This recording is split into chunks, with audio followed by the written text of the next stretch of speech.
Hey, what's going on, everybody? Welcome back to the Vision Pro Experience, and today, this one may hurt a little. We're taking a look at Bloom Raw Image Editor.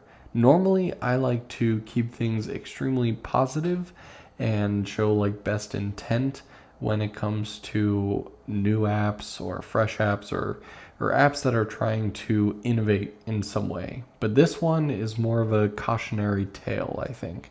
So let's go ahead and get it opened up. Move our app store off to the side here. So when we first open it, you basically give it permission to your photos, and ideally it's a raw image editor. So you want to pick your best images that are shot in raw. So, I can just pick one of these, whichever I want. And we're greeted with a pretty basic image editor here. And I do like the basic layout. It's not bad. We basically have our tools on the left-hand side. If we look at exposure, shadow, saturation, sharpness, contrast, and noise.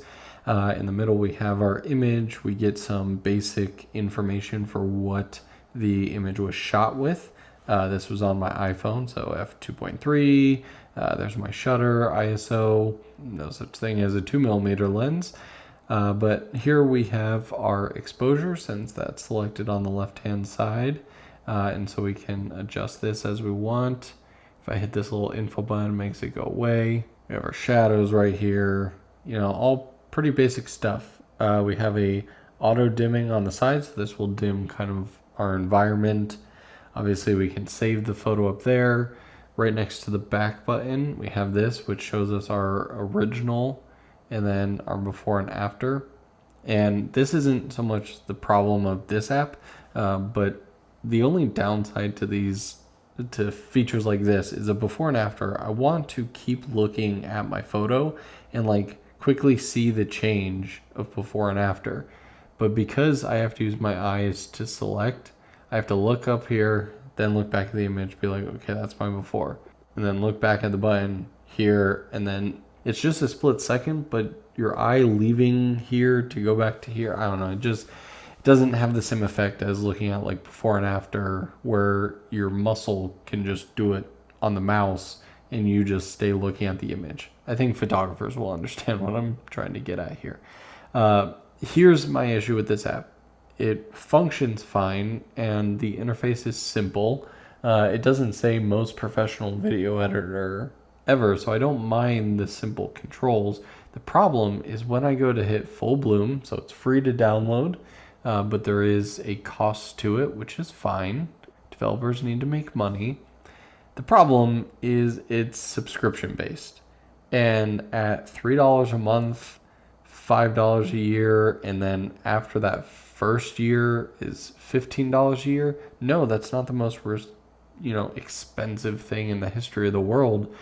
But the problem is, look at what is behind the paywall. You get the histogram, which we don't see anywhere, that you get after you pay, and then access to sharpness, contrast, and noise. Three of the most basic image editing features past the other basic editing features. Let me show you what I think a proper professional editor looks like. Obviously, you have Lightroom. It's kind of an obvious choice. If you pay for Adobe subscription, you have that.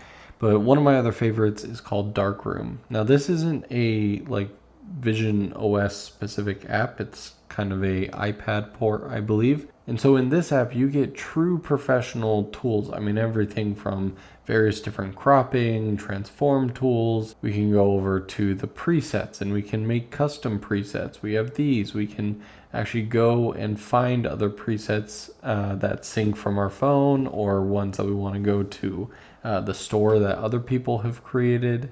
Here's all of our adjustment tools, which again, this is considered pretty basic, and it's way beyond what that is. Yes, this has the nice Vision OS kind of interface compared to just this ported iPad version. You just get so many more secondary colors, borders. And if I go to my membership here, we can see it's $4.99 a month. They have other options that are yearly, one-time buy, I think for $60 or $70. And so this is a true professional app. Yes, it's a little bit more expensive than this, but you get so many more features. So developer of Bloom, in all honesty, this app should cost maybe $5 one time if you don't plan on adding much to it. It pretty much came out and then had one minor update all around the same time period, just adding a couple tools.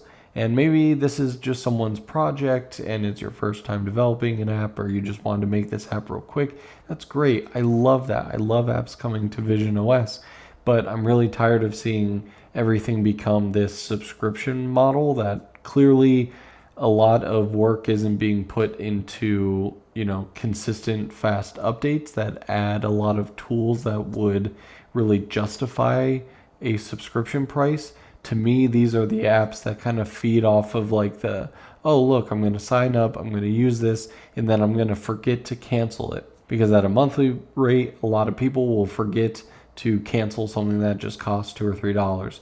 Or the first year, oh, it's $5 a year, that's not too bad. But then you're going to forget to cancel it, and now it charges you $15. In my opinion, these are kind of predatory subscription practices that I'm just really not a fan of.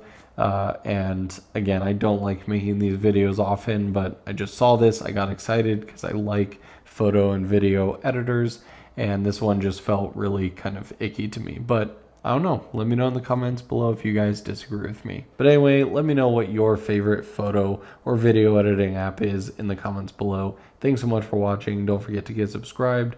See you guys in the next video.